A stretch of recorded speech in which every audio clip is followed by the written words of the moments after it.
I was only 7 years old when I witnessed something that would forever change how I see the world. The rain was coming down in sheets that October afternoon, each drop hitting the pavement like tiny bullets of sorrow. I pressed my small face against the cold window of our car, watching the world blur past in streaks of gray and brown. That's when I saw him, chained to a rusted metal post in an empty lot. A German shepherd sat motionless in the downpour. His beautiful golden and black coat was soaked through, clinging to his thin frame like a wet blanket of despair. But it wasn't just the rain that made my heart break. It was the way he held his head, tilted upward toward the stormy sky, as if he was crying along with the heavens above. Speech balloon, I'd love to know. What time is it where you are right now? And which city or state are you watching from? My name is Sarah, and I need to tell you this story because some moments in life are so powerful, so raw, that they demand to be shared. This is one of those moments. A moment when a 7-year-old girl's innocence collided with the harsh reality of a world that sometimes forgets how to be kind.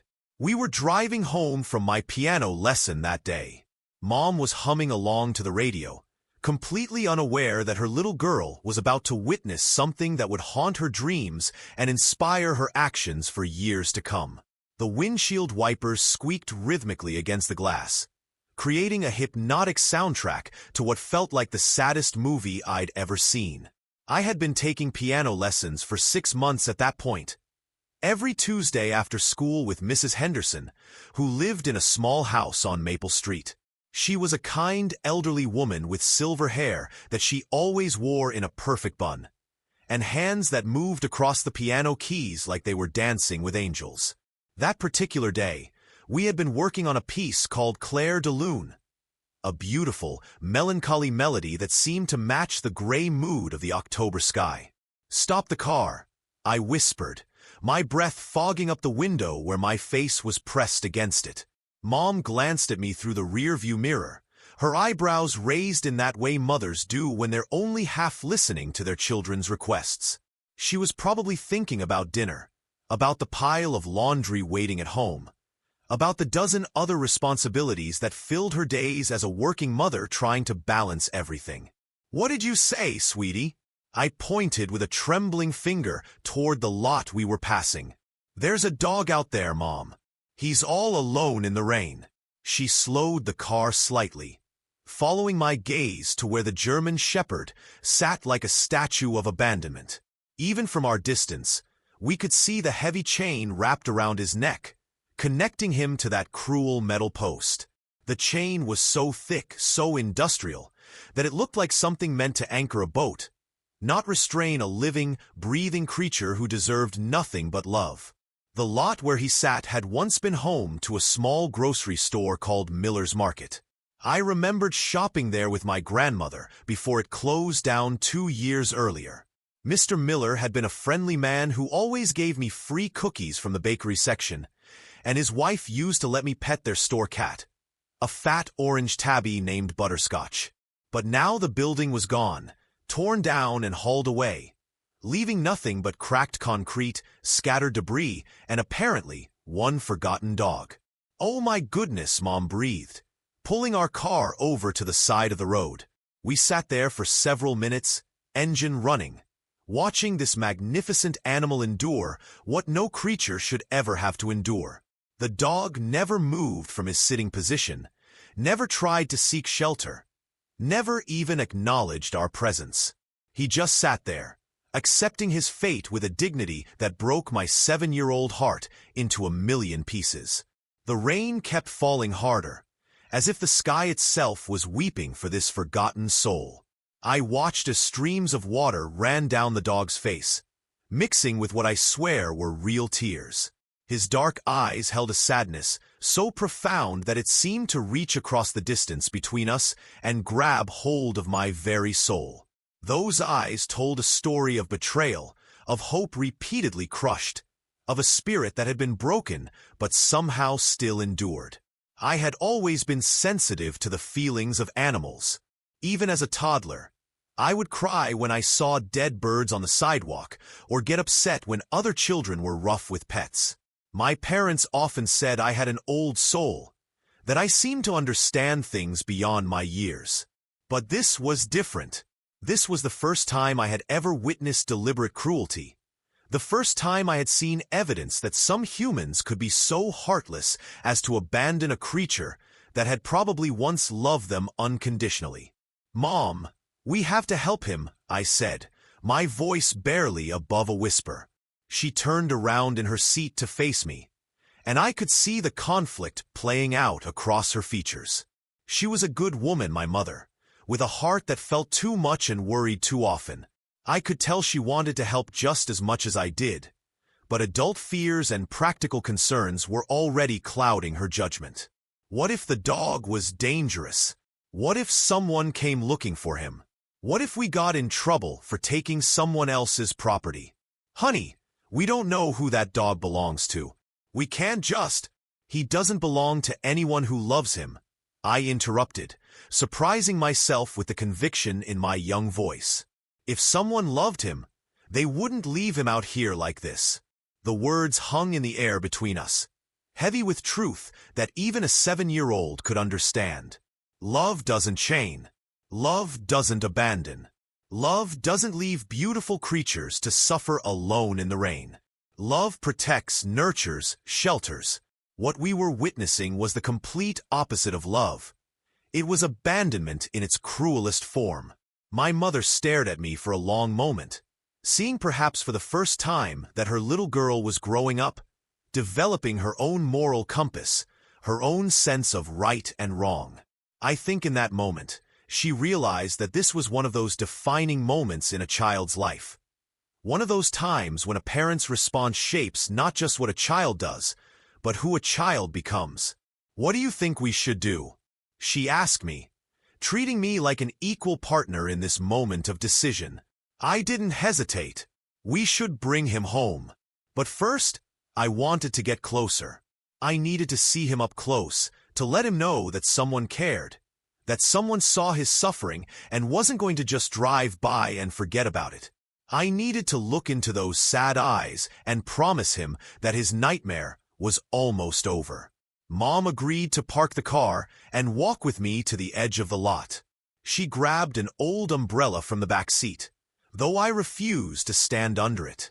Something about staying dry while this beautiful creature was soaked to the bone felt wrong to me. It felt like a betrayal of solidarity, like I was somehow participating in his abandonment by protecting myself from the same rain that was causing him to suffer.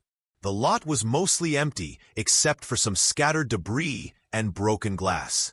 Weeds had started growing through cracks in the concrete, and there were rust stains where old equipment had once sat. It looked like it had once been the site of hope, a place where Mr. Miller had built his dream of serving the community. But now it was a monument to decay and neglect. The perfect setting for this scene of abandonment. As we got closer, the full extent of this beautiful creature's suffering became heartbreakingly clear. I could see just how thin the German Shepherd was.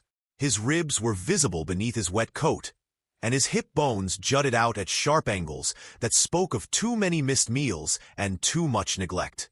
His paws were raw and bleeding from standing on the rough concrete, and there were patches of fur missing from his legs where he had probably tried to scratch away fleas or other parasites.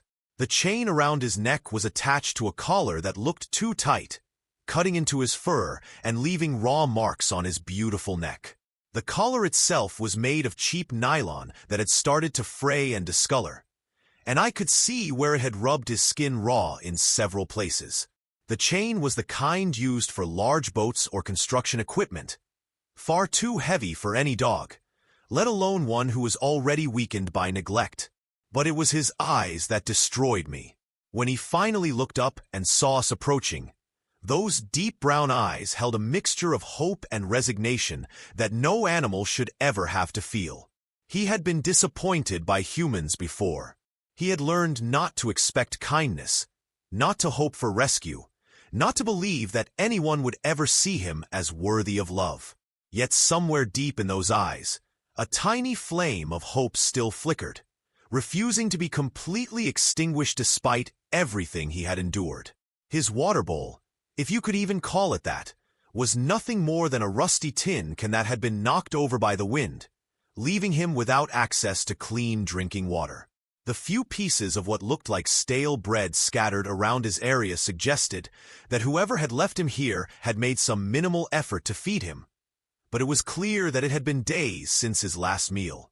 "Hello, beautiful boy," I whispered, kneeling down in the mud about 10 feet away from him. He tilted his head slightly, as if trying to understand whether I was real or just another cruel trick of his imagination. His tail gave the tiniest wag, so small it was barely noticeable, but I saw it. I saw that flicker of hope that still lived somewhere deep inside his broken heart. It was the most beautiful and heartbreaking thing I had ever seen. Proof that despite everything he had endured, his capacity for trust and love hadn't been completely destroyed. My mother stood behind me, one hand on my shoulder, the other holding the umbrella that was doing absolutely nothing to keep us dry. I could feel her tension, her fear of approaching a strange dog, her worry about getting involved in a situation that might be more complicated than it appeared. But I could also feel her compassion, her recognition that we were witnessing something that demanded action rather than indifference. But I wasn't afraid. Maybe it was the innocence of childhood, or maybe it was something deeper. A recognition that this creature and I were connected by something more powerful than fear. Whatever it was, I felt drawn to him like a magnet pulls metal. I felt like I had been meant to see him, meant to be the one to help him, meant to be the bridge between his old life of suffering and whatever better life awaited him. "I'm going to help you," I promised him, my voice steady despite the chaos of emotions swirling inside my chest. The dog's ears perked up slightly at the sound of my voice. He had been sitting in the same position for so long that when he finally tried to move, to take a step toward me, his legs seemed stiff and unsteady. The chain allowed him only about 6 feet of movement in any direction, creating a perfect circle of imprisonment around that cruel metal post. I could see the worn path in the dirt where he had walked the perimeter of his prison countless times, probably hoping against hope that somehow the chain would break or someone would come to free him. I started moving closer, one small step at a time, talking to him in the softest voice I could manage. I told him about my day, about my piano lesson, about my teacher Mrs. Henderson, who always smelled like lavender and wore too much lipstick. I told him about our cat at home, Mr. Whiskers, who liked to sleep in sunny spots and chase dust particles through the air. I told him about my favorite book, about the tree house my dad was building in our backyard, about anything and everything I could think of that might help him understand that I was a friend, not a threat. The dog listened to every word, his intelligent eyes never leaving my face. With each step I took toward him, his tail wagged a little more enthusiastically, as if he was beginning to believe that maybe, just maybe, this time would be different. Maybe this human would be different. Maybe this was finally the moment he had been waiting for through all those long, lonely hours chained to that post. When I was finally close enough to touch him, I extended my small hand very slowly, letting him sniff my fingers before I dared to pet his soaked head. His fur was matted and dirty, but underneath all that neglect, I could feel the warmth of a gentle soul who had never stopped hoping for kindness. His nose was cold and wet against my palm, and when he realized that I wasn't going to hurt him, he pressed his muzzle into my hand as if he was trying to memorize the feeling of gentle human touch. The moment my hand made contact with his head, something magical happened. He leaned into my touch like a flower turning toward the sun, and I heard the softest whimper escape from his throat. It wasn't a whimper of pain or fear. It was a whimper of relief, of gratitude, of finally being seen and acknowledged as worthy of gentleness. It was the sound of a heart that had been broken beginning to believe that healing might be possible. "You're so beautiful," I whispered, running my fingers through his wet fur. "You're so good, and you deserve so much better than this." Behind me, my mother was crying. I could hear her soft sobs mixing with the sound of the rain, and I knew that she was feeling the same overwhelming mixture of heartbreak and love that was flooding through my own small body. This beautiful creature had touched something deep inside both of us, something that recognized the sacred nature of all living things and the responsibility we have to protect and care for those who cannot protect themselves. The dog pressed closer to me, his thin frame trembling not just from the cold rain, but from the intensity of finally receiving human kindness after what must have been months or maybe even years of abandonment. I wrapped my arms around his neck as much as the tight collar would allow, and we stayed like that for several minutes. A 7-year-old girl and a forgotten dog, sharing a moment of pure connection in the middle of a rainy lot. In that embrace, I felt something shift inside me. It was as if a door had opened in my heart, revealing a purpose I hadn't known existed. I understood, with the clarity that sometimes comes to children in moments of pure emotion, that I was meant to help animals, that this was just the beginning of something much larger, that this beautiful, suffering creature was going to change not just his own life, but mine as well. As I held him, I could feel his heartbeat against my chest, strong and steady despite everything he had endured. It was the heartbeat of a survivor, of a creature who had somehow maintained his gentle nature despite being shown the worst of humanity. It was the heartbeat of hope itself, refusing to give up even in the darkest circumstances. That's when I noticed the sores on his neck, where the collar was cutting into his skin. The metal chain was so heavy that it had worn away patches of fur, leaving raw, infected wounds that looked painful and dangerous. Some of the wounds were fresh, while others had clearly been there for weeks, slowly getting worse with no medical attention. The sight of those injuries filled me with an anger I had never felt before, a righteous fury at whoever had done this to such a beautiful, innocent creature. "Mom," I said, turning to look at her with tears streaming down my face. "We can't leave him here. Look at his neck. Look at how thin he is. He's going to die if we don't help him." My mother knelt down beside me, her umbrella forgotten in the mud, and for the first time she really looked at this beautiful creature. She saw what I saw, not a dangerous animal to be feared, but a gentle soul who had been broken by cruelty and neglect. She saw the intelligence in his eyes, the gentleness in his demeanor, the desperate hope that flickered in every small movement he made toward us. She reached out tentatively and touched his head, just as I had done. The dog's reaction was immediate and heartbreaking. He leaned into her touch with such desperate gratitude that it was clear he hadn't experienced gentle human contact in far too long. A small whimper escaped his throat, and I could see tears forming in my mother's eyes as she felt the full weight of his suffering and abandonment. "We're taking him home," she said firmly, her voice filled with a determination I had never heard before. "But first, we had to figure out how to free him from that terrible chain." The collar was attached with a thick metal clasp that required more strength than my 7-year-old hands could provide. Mom tried to work it loose, but it was either locked or rusted shut, creating a prison that seemed impossible to escape. The more we struggled with it, the more frustrated and desperate I became. This beautiful creature was so close to freedom, but that cruel piece of metal stood between him and the life he deserved. The dog stood patiently while we struggled with his bonds, never once showing any sign of aggression or impatience. It was as if he understood that we were trying to help him, and he was willing to endure a little more discomfort if it meant freedom was finally within reach. His trust in us was absolute and humbling. Here was a creature who had every reason to distrust humans, yet he was allowing us to touch his injuries and work around his neck without any resistance. I ran back to our car and grabbed the small toolkit that Mom kept in the glove compartment. It wasn't much, just a few screwdrivers and a pair of pliers, but it was better than nothing. Together, we worked on that clasp for what felt like hours, taking turns trying different approaches, different angles, different amounts of pressure. The rain continued to fall, and all three of us were soaked to the bone. But none of us was willing to give up.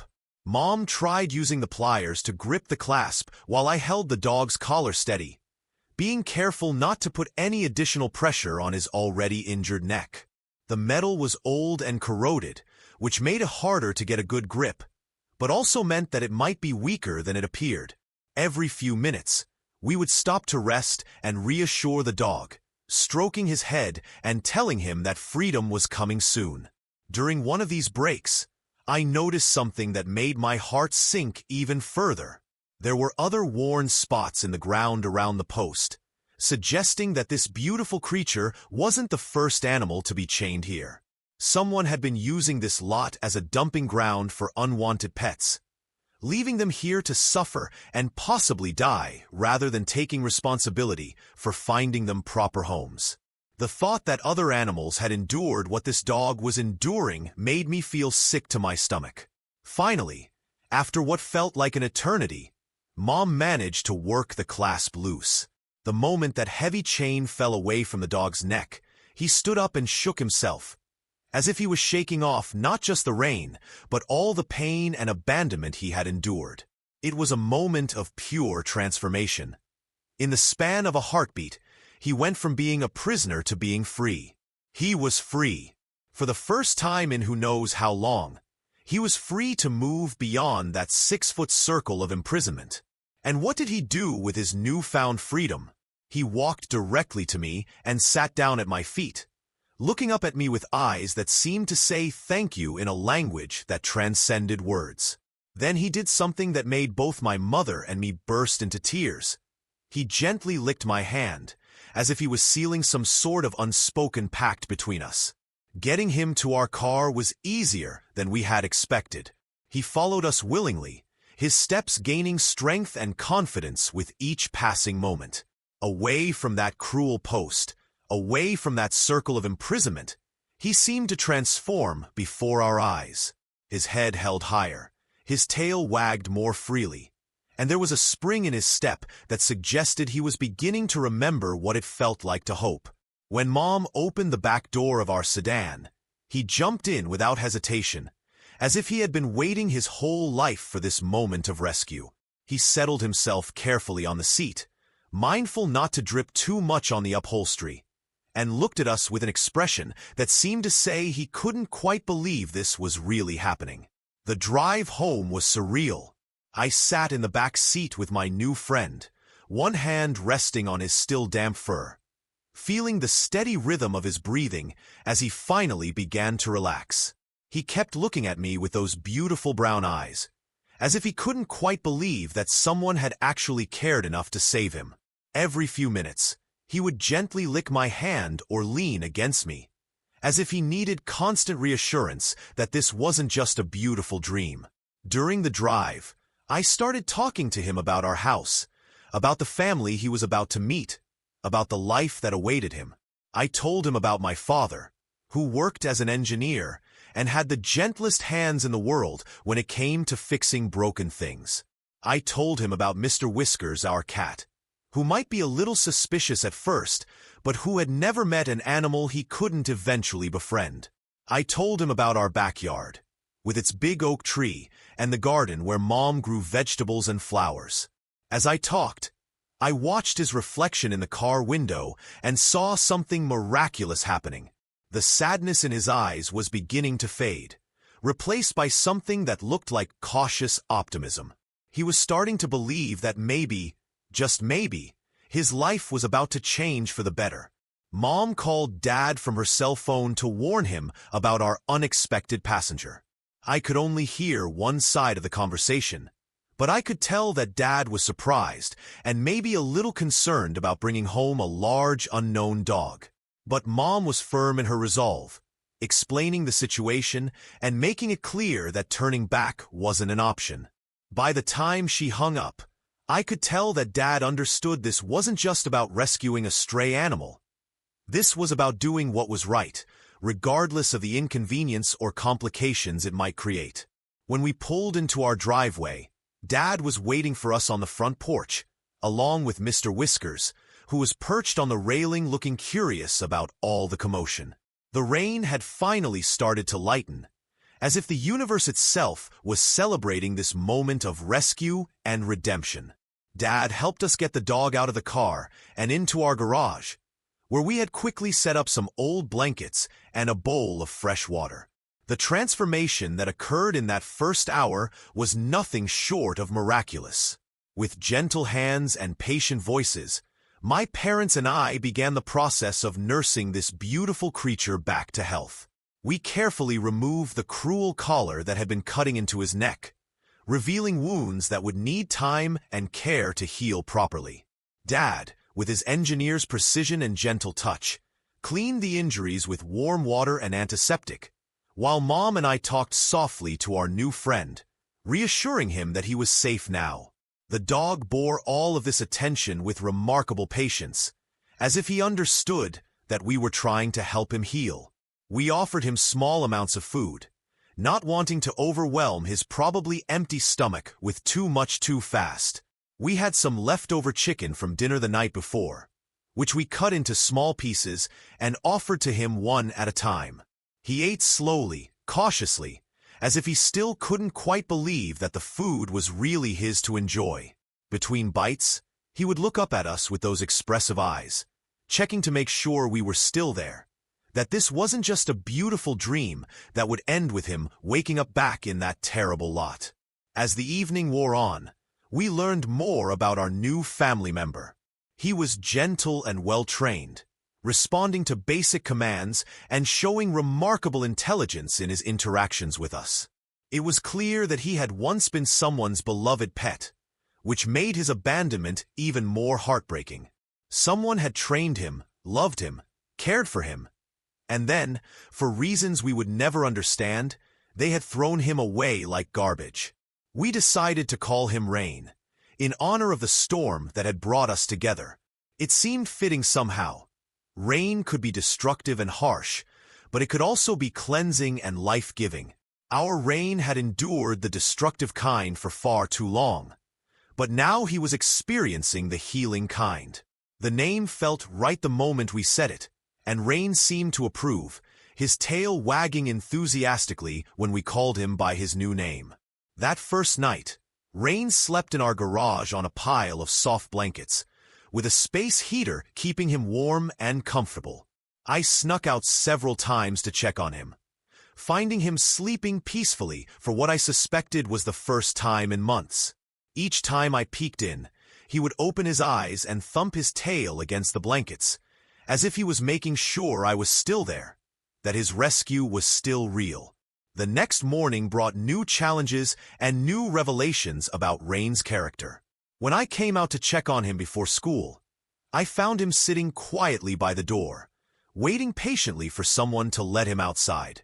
He had neither damaged anything in the garage nor made any mess, despite having been left alone for hours. This was clearly a dog who had been well-trained and well-loved before his abandonment.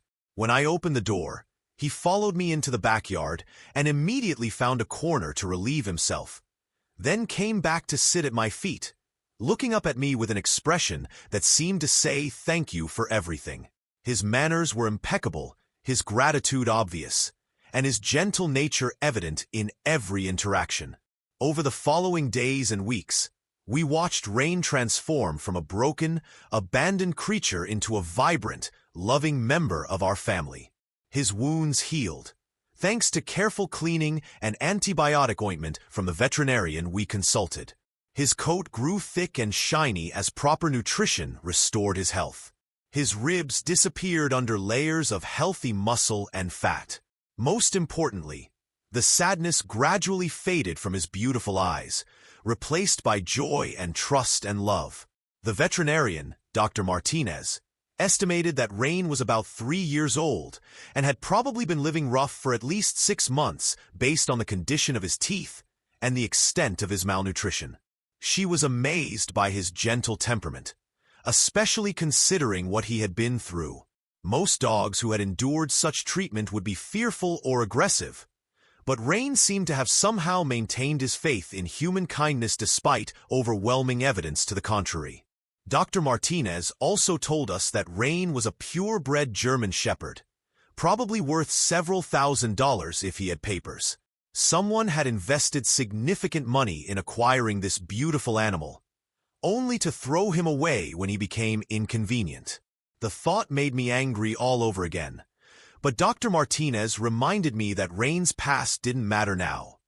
What mattered was the love and care he would receive for the rest of his life. Rain became my constant companion, following me everywhere I went, sleeping beside my bed at night, and greeting me with enthusiastic tail wags every time I came home from school. It was as if he had appointed himself as my personal guardian angel, determined to repay the kindness we had shown him with unwavering loyalty and affection. He had a remarkable intelligence that became more apparent as he settled into our family routine. He learned our schedules, knowing exactly when I would come home from school and positioning himself by the front window to watch for my arrival. He understood the difference between weekdays and weekends, between school mornings and lazy Saturday afternoons. He seemed to have an internal clock that told him when it was time for meals, for walks, for play, and for quiet companionship. But Rain's story didn't end with his rescue and recovery. In fact, that was just the beginning of something much more extraordinary. You see, Rain had a gift, an almost supernatural ability to sense when other creatures were in distress. It started small, with him alerting us to injured birds in our backyard, or leading us to stray cats who needed help. The first time this happened, I thought it was just coincidence. Rain had been living with us for about 3 weeks when he started acting strangely during our morning walk. He kept pulling toward a thick hedge that bordered our neighborhood park, whining and pawing at the ground in a way that clearly indicated he wanted me to investigate something. When I pushed through the hedge, I found a small kitten, probably only 6 or 7 weeks old, hiding underneath a pile of leaves. The kitten was thin, frightened, and obviously abandoned, just like Rain had been. We brought the kitten home, nursed it back to health, and eventually found it a wonderful home with an elderly woman who had recently lost her own cat and was looking for a new companion. But I couldn't stop thinking about how Rain had known the kitten was there. There had been no visible signs, no sounds that I could hear. Somehow, Rain had sensed that another creature was in distress and had led me directly to where help was needed. This became a pattern over the following months. Rain would sense animals in trouble, dogs, cats, even wild creatures like deer and rabbits, and he would lead us to them so we could help. It was as if his own experience of suffering and rescue had awakened something special in him, a deep empathy that allowed him to recognize and respond to the pain of others. One particularly memorable incident occurred on a snowy February morning about 6 months after we had found Rain. We were walking through the woods near our house when Rain suddenly stopped dead in his tracks, his ears perked up and his body rigid with attention. He started pulling me toward a steep ravine that I normally avoided because it was difficult to navigate. But Rain was insistent, whining and pulling with such determination that I finally followed him down the slope. At the bottom of the ravine, partially hidden under a fallen log, we found an injured deer. She had apparently slipped on the icy ground and fallen, injuring her leg badly enough that she couldn't get back up the steep slope. She was exhausted from trying to escape, frightened, and probably hadn't eaten or drunk anything in days. Without Rain's intervention, she would have died there, alone and forgotten. We called the local wildlife rehabilitation center, and they sent a team to rescue the deer. After several weeks of care, she was released back into the wild, healthy and strong. But I never forgot the look in Rain's eyes as we waited for the rescue team to arrive. He sat next to the injured deer, not close enough to frighten her, but close enough to provide some comfort. It was as if he was telling her what someone had once told him, that help was coming, that she wasn't alone, that everything was going to be okay.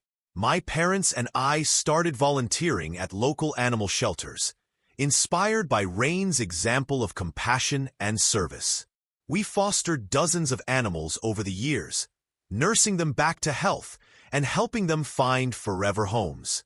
Each rescue felt like a continuation of that first day, when a 7-year-old girl decided that no creature should have to suffer alone in the rain. Rain was the perfect foster brother to all the animals we brought home. He seemed to understand that they were frightened and traumatized, and he would adjust his behavior accordingly. With aggressive dogs, he would remain calm and non-threatening until they learned to trust again. With frightened cats, he would keep his distance but remain nearby, a gentle presence that somehow communicated safety and acceptance. With injured wildlife, he would simply sit quietly and watch, as if he was standing guard over them. One of the most remarkable cases we fostered was a dog named Shadow, a black Labrador mix who had been found in conditions similar to Rain's. Shadow had been chained in a basement for over a year, with minimal food and water and no human contact except for the person who occasionally brought him scraps. When he came to us, he was afraid of everything: sunlight, grass, human touch, even his own reflection. Rain seemed to recognize something of himself in Shadow, and he took it upon himself to become Shadow's teacher and guide. He showed Shadow how to walk on grass, how to drink from a water bowl, how to play with toys. Most importantly, he showed Shadow that humans could be trusted, that gentle touch was something to be treasured rather than feared. It took months of patience and consistency, but eventually Shadow learned to trust again. Rain was with him every step of the way, offering silent support and encouragement.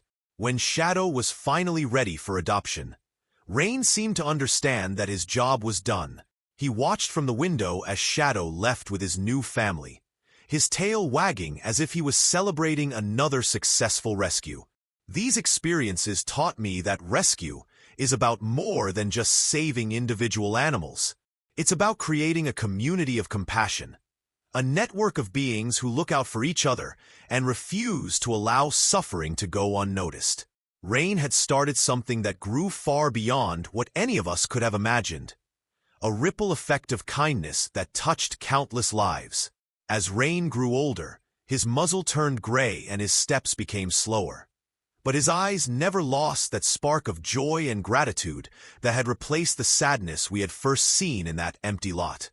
Even in his final years, he continued to comfort other animals, as if his life's mission was to ensure that no creature ever felt as alone and forgotten as he once had. Rain lived with us for 12 more beautiful years after that October day when we found him. During those years, he helped us rescue over 200 animals, from tiny abandoned kittens to large dogs who had been abused and neglected. Each rescue was different, but they all shared the same basic elements: recognition of suffering, willingness to act, and the patience to help broken creatures heal both physically and emotionally. The animal rescue organization that my family started in Rain's honor grew from our simple fostering efforts into a full-fledged nonprofit that operated 3 shelter facilities and employed dozens of staff members. We called it Rain's Legacy, and its mission statement reflected everything that Rain had taught us about compassion and service. Every creature deserves to be seen, valued, and loved. Through Rain's Legacy, we developed innovative programs for animal rehabilitation, including specialized care for animals who had been traumatized by abuse or neglect. We worked with veterinary schools to train students in trauma-informed care for animals. We created educational programs for children, teaching them about empathy and compassion through interactions with rescue animals. We even started a program that brought therapy animals to hospitals and nursing homes, sharing the healing power of the human-animal bond with people who needed it most. But perhaps the most important thing Rain's Legacy accomplished was changing the conversation about animal rescue. Instead of focusing solely on the tragedy of abandonment and abuse, we emphasized the incredible resilience of animals and their capacity for forgiveness and love. We shared stories of transformation and healing, of second chances and new beginnings. We showed people that rescue isn't just about saving animals. It's about discovering the best parts of ourselves. Rain's influence extended far beyond the animals we directly rescued. The volunteers who worked with Rain's legacy often said that their experience with rescue animals had changed their perspective on everything. How they treated other people, how they approached challenges in their own lives, how they understood the interconnectedness of all living things. Rain had taught us that compassion is contagious, that kindness multiplies when it's shared, and that every act of love makes the world a little bit better. When Rain finally passed away peacefully in his sleep, surrounded by the family who loved him, I felt a grief so profound that it seemed to echo all the way back to that 7-year-old girl who had first seen him crying in the rain. But alongside the grief was something else, a deep sense of gratitude for the lessons he had taught me about compassion, about courage, about the power of a single act of kindness to change everything. His funeral was attended by hundreds of people whose lives he had touched, families who had adopted animals through Rain's legacy, volunteers who had worked with him, veterinarians who had cared for him, and children who had learned about empathy through his example. We buried him in a special section of the Rain's Legacy Sanctuary, under a beautiful oak tree where the animals he had helped could visit and remember their gentle teacher. His story didn't end with his death, either. The programs we had built in his honor continued to grow and evolve, adapting to new challenges and finding new ways to serve animals in need. We established the Rain Memorial Fund, which provided emergency medical care for animals whose families couldn't afford treatment. We created Rain's Rangers, a program that trained young people to become advocates for animal welfare in their communities. We even started an international exchange program that shared our rehabilitation techniques with animal welfare organizations around the world. Every animal we saved carried a piece of Rain's legacy forward. Every successful adoption was a testament to the ripple effect of kindness. How one act of compassion on a rainy October day had grown into a movement that touched countless lives across our community and beyond. I often think about what would have happened if we had just driven past that day, if I hadn't insisted that we stop, if we had chosen the easy path of looking away from suffering rather than confronting it head-on. How many other animals would never have been saved? How many other families would never have experienced the joy of giving a second chance to a creature in need? How many hearts would never have been open to the transformative power of rescue and redemption?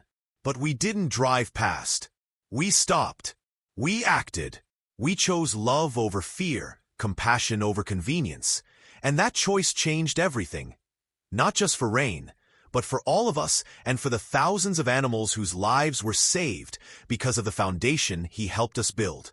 Today, when I see animals in distress, I hear Rain's voice in my heart, encouraging me to be brave, to step forward, to trust that even small acts of kindness can create miracles. I see his gentle brown eyes in every rescue we complete. Feel his presence guiding our hands as we nurse broken creatures back to health.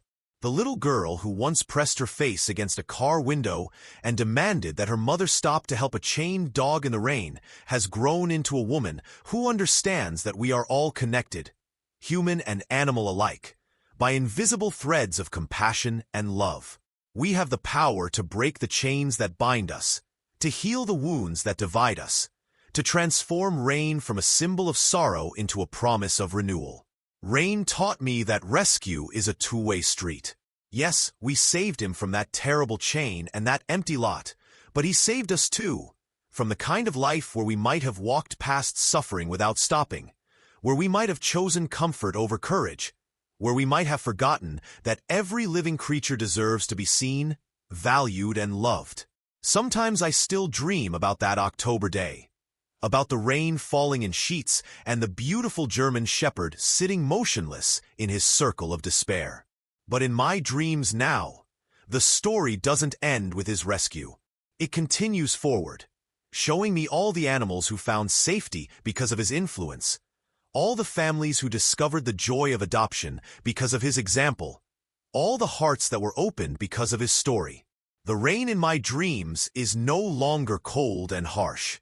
It's warm and gentle, washing away old pain and making space for new growth.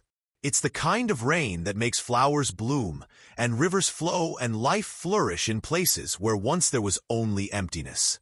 And in the center of it all, rain is there, not chained to a post but running free, his coat shining with health and happiness, his eyes bright with the knowledge that he is loved beyond measure. He looks at me with that same expression of gratitude and trust that I remember from our first meeting. But now there's something else there too. Pride in what we accomplished together, joy in the legacy we built, peace in knowing that his suffering was not in vain. The rain falls gently around us both, no longer a symbol of abandonment, but a reminder that even in our darkest moments, hope can find us. Even when we feel most alone, most forgotten, most chained to our circumstances, someone might be watching from a passing car, ready to stop, ready to help, ready to prove that love is stronger than any chain that seeks to bind us. That's the power of a single moment of compassion. That's the miracle that happens when we choose to see rather than look away, when we choose to act rather than assume someone else will handle it, when we choose to believe that every life has value worth fighting for. Rain changed everything that day. But the truth is, we all have the power to be someone's rain. We all have the opportunity to stop, to kneel in the mud, to extend our hands in friendship to those who have been forgotten. We all have the chance to transform someone's story from one of abandonment to one of belonging, from one of despair to one of hope. The chains that bind us, whether they're made of metal or fear or indifference, are never as strong as the love that seeks to break them. The rain that falls on our lives, whether it's literal or metaphorical, can either drown us in sorrow or wash us clean for a new beginning. The choice is always ours. The power is always within us. The moment is always now. And somewhere, in empty lots and forgotten corners and places where hope seems lost, there are creatures waiting for their own rain to find them, to see them, to prove to them that they matter, that they're worthy of rescue, that they deserve to be loved. The rain is still falling. The question is, will you stop or will you drive past? I know what rain would want you to do. I know what that little 7-year-old girl would want you to do. I know what every rescued animal who has ever felt the warmth of a loving home would want you to do. Stop, look, see, act, love, because in the end, we're all just creatures caught in the rain, hoping someone will care enough to help us break free from whatever chains are holding us back from the love we deserve. And maybe, just maybe, if we're brave enough to stop for others, someone will be brave enough to stop for us when we need it most. That's the lesson rain taught me. That's the gift he gave to the world. That's the legacy that lives on in every rescue, every adoption, every moment when someone chooses compassion over convenience. The rain has stopped falling now, but the love continues to flow. And in that love, we find the strength to keep going, keep helping, keep believing that every creature, no matter how forgotten, how chained, how lost in the storm, deserves their own miracle moment of rescue and redemption. Rain is still with us, in every animal we save, in every chain we break, in every moment we choose to see the sacred worth of all living things. His spirit lives on in the countless creatures who now sleep safely in warm homes instead of shivering in empty lots, who know the joy of being wanted instead of the pain of being abandoned, who understand that they are loved because once upon a time, a little girl saw a dog crying in the rain and decided that his tears mattered enough to stop for. That's the power of Rain's story. That's the magic of what happens when we let our hearts guide our actions. That's the promise that even in the darkest storms, even in the most desperate circumstances, even when all hope seems lost, love can still find a way to break through. The rain has stopped, but the love remains. And in that love, all chains are broken, all tears are wiped away, and all creatures find their way home to the arms that were always meant to hold them. That's how everything changed that day. That's how one small act of kindness created ripples that spread far beyond what any of us could have imagined. That's how a chained dog crying in the rain became a symbol of hope, a teacher of compassion, and a reminder that we all have the power to be someone's hero. The story doesn't end here. It continues in every moment we choose love over fear, action over apathy, hope over despair. It lives on in every creature who finds safety because we were brave enough to stop, look, and care. Rain taught us that rescue is love in action. And love, once it begins to flow, never really stops. It just keeps moving, keeps growing, keeps changing everything it touches. Just like the rain that brought us together on that unforgettable October day, when a little girl's heart broke open and let the whole world in.